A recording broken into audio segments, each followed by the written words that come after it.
Para pengguna jalan baik pengendara roda 2 atau roda 4 sudah semestinya mematuhi peraturan berlalu lintas. Karena setiap pengguna jalan memiliki hak yang sama saat berkendara di jalanan. Jika terjadi insiden yang tidak diinginkan di jalan raya antar sesama pengendara, sebaiknya bisa saling menahan diri. Jangan sampai hanya karena terpancing emosi bisa berujung pertikaian dan main hakim sendiri. Laporan ini sekaligus menutup perjumpaan kita kali ini dan tentunya kami juga kembali mengajak Anda untuk terus menerapkan protokol kesehatan seperti memakai masker, menjaga jarak, serta mencuci tangan dengan sabun di air mengalir untuk menekan penyebaran virus corona. Tetap saksikan program Turn Back Crime setiap Senin pukul 23 waktu Indonesia bagian Barat hanya di RTV.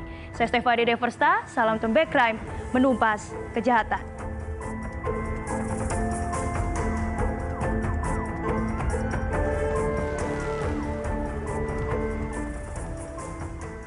Aksi koboi jalanan sudah sering kali terjadi.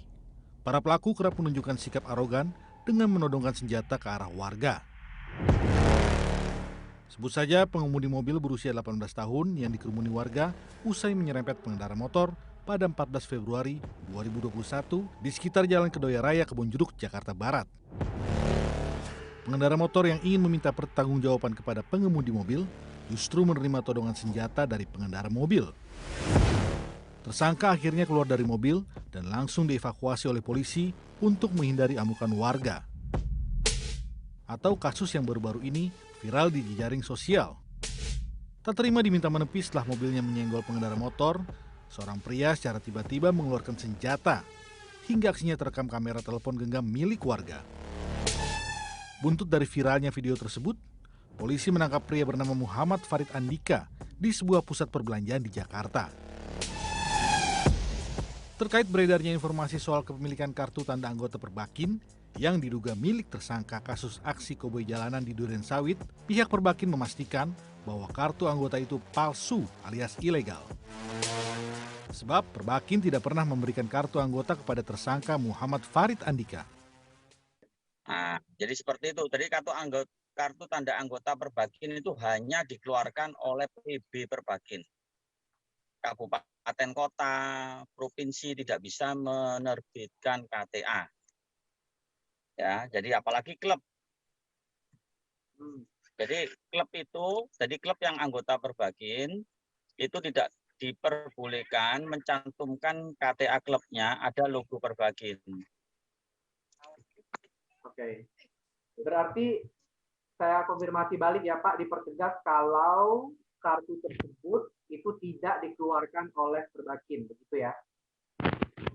Bukan tidak dikeluarkan, ilegal. Artinya ilegal ya jelas bukan Perbakin yang mengeluarkan. Kartu ilegal itu, jadi kartu bodong. Sementara dari kacamata kriminolog, aksi tak terpuji oleh para koboi jalanan itu didasari oleh sikap arogan dan superior. Karena pelaku menganggap dirinya lebih berkuasa dari orang lain. Dari saya sih melihatnya kalau misalnya dia mungkin ada ada perasaan yang jumawa atau kayak ingin berkuasa atau menunjukkan bahwa dia tuh lebih daripada yang lainnya. Nah, salah satunya juga dengan penggunaan itu kan, dengan kepemilikan senjata kayak gitu, dan akhirnya itu kemudian menambah rasa maskulinitas ataupun jiwa-jiwa violence-nya, kekerasan yang dimiliki, yang yang melihat orang-orang tuh kayak harus ikut ke dia kayak gitu, karena dia punya suatu senjata yang menunjukkan dia tuh lebih baik, lebih bisa menguasai orang lain lah kayak gitu. Lebih kuat dibandingin orang lain. Kayak orang lain kan nggak punya senjata, dan berarti orang lain harus ya ikut dengan apa yang dia inginkan untuk melancarkan apa yang dia harapkan kayak gitu. Sudah seharusnya para pengguna jalan, baik pengendara roda 2 atau roda 4, wajib mematuhi peraturan berlalu lintas. Karena sejatinya, setiap pengguna jalan memiliki hak yang sama saat berkendara di jalanan. Karena itu, para pengendara sebaiknya bisa saling menahan diri jika terjadi insiden yang tidak diinginkan di jalan raya. Jangan sampai hanya karena terpancing emosi, bisa berujung pertikaian dan main hakim sendiri. Dari Jakarta, Izon Ramadhani, Rifan Alfidian, Turnback Crime, RTV.